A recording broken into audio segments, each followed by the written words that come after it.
Close up friends, मैं आपका इमरान। आज एक मोबाइल आया था वीवो का। कस्टमर दूसरे शॉप में दिया था, 1 से 2 बार गया था। वो था छोटा ही प्रॉब्लम, चार्जिंग वाला। कस्टमर जाने पे उसने कुछ भी नहीं किया, बस वीबस की लाइन जंपर मार के दे दिया। कस्टमर फिर से गया, बस फिर जंपर मार के दे दिया। बस इसका प्रॉब्लम था, चार्जिंग तो शो कर रहा था लेकिन स्टोर नहीं होता था, फेक चार्जिंग प्रॉब्लम था। हमने इसको डायग्नोस किया और किया। कस्टमर के बाजू में ही बैठा है, इससे एक बार बात कर लीजिए। ये 2 बार गया है, 1 से 2 बार నా ఎక్కడ చూపించిందా ఇది. హాయ్ ఫ్రెండ్స్, మేము ఇక్కడ పక్కన చూపించాము వేరే షాప్లో.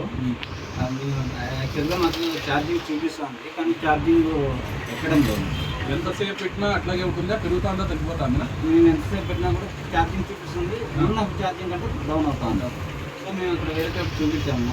అతను 2 డేస్ పెట్టుకొని ఇచ్చాడు, చేసి ఇచ్చాడు. ఆయన చేసినప్పుడేమో 2 డేస్ చూపించింది. మళ్ళీ 1 అవర్ 2 అవర్స్ తర్వాత మళ్ళీ సేమ్ ప్రాబ్లం. సో మళ్ళీ వెళ్ళాము, మళ్ళీ పే ఇచ్చాడు, మళ్ళీ అదే ప్రాబ్లం. సో ఇక్కడికి వచ్చాము, డైరెక్ట్ మా ముందరే ఒక ½ అన్ అవర్లో చూసి చేయించాడు. ఇప్పుడు రెడీ అయింది. ఇది కస్టమర్ ముందరే ఉండాలి, కస్టమర్ ముందరే చేసినాము. మా ముందే ఇది యాంపేర్ కూడా తీసుకుంటా ఉంది, ఛార్జింగ్ కూడా ఇస్తూ ఉంది. ఇప్పుడు ఏ ప్రాబ్లం లేదు.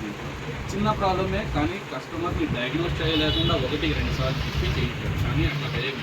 మా ముందరే చేస్తాము, వాడి ముందరే చేస్తాము. ఏమన్నా ప్రాబ్లం సొల్యూషన్ చేయిస్తాము. ఇప్పుడు కస్టమర్ మీరు ఈ పని హ్యాపీగా ఉండరా? ఛార్జెస్ ఎక్కువ తీసుకున్నామా, తక్కువ తీసుకున్నామా? నార్మల్ ఛార్జెస్ ఎక్కువ తీసుకోలేదు. మీరు ఏమైనా ప్రాబ్లమ్స్ ఉంటే మా దగ్గర రావచ్చు, మా దగ్గర చేయించుకోవచ్చు. Thank you.